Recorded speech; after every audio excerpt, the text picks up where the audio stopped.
श्रीमद् भगवत गीता जी के 10वें अध्याय का महात्म्य। श्री नारायण जी बोले, हे लक्ष्मी जी, अब 10वें अध्याय का महात्म्य कहता हूँ तो श्रवण कर। बनारस नगर में एक धीरज नामक का ब्राह्मण रहता था।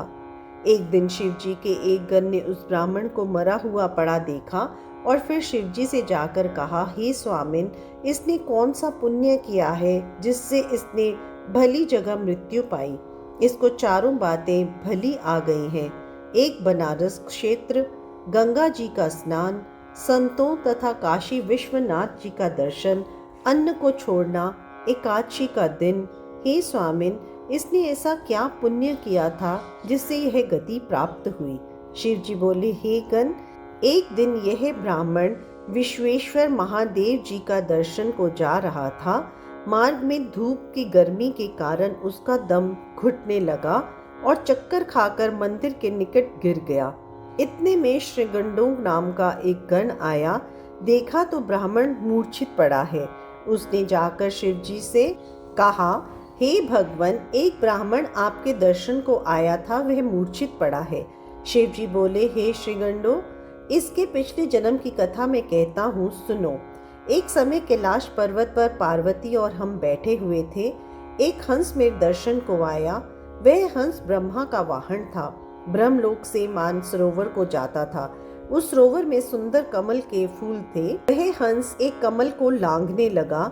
उसकी परछाई कमल पर पड़ी तो वह हंस श्याम वर्ण होकर आकाश से गिर पड़ा।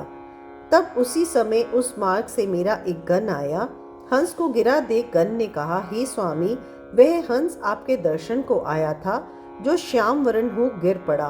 गण मेरी आज्ञा से हंस को ले आया। मैंने पूछा, हे हंस, तू श्याम वर्ण क्यों हुआ। हंस ने कहा, मैं आपके दर्शनों को आ रहा था।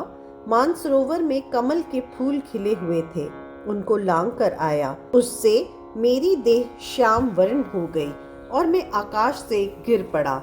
कारण मैं नहीं जानता। यह सुन शिव जी हंसे।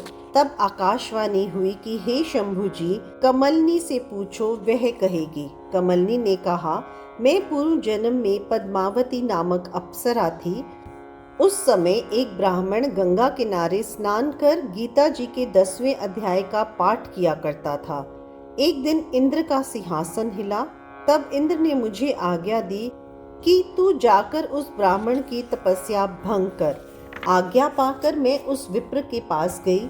उस विप्र ने मुझे श्राप देकर कहा, अरे पापिनी, तू कमलनी हो जा। उसी समय मैं कमलनी हो गई। तभी से मैं गीता जी के 10वें अध्याय का पाठ करती हूँ। उसी से मेरा यह तेज है कि मुझको लांघने वाला काला होकर अचेत हो जाता है। हंस ने कहा, मेरा यह श्याम वर्ण कैसे श्वेत होवे और तू इस कमल देह से छूटकर कैसे देवदेही पावे। तब कमलनी बोली, जब कोई श्री गीता जी के 10वें अध्याय का पाठ सुनावेगा तब उद्धार होवेगा। तब एक ब्राह्मण ने सरोवर में स्नान कर गीता के 10वें अध्याय का पाठ किया और उसे हंस और कमलनी ने सुना। तब उनका उद्धार हुआ। जय श्री कृष्ण।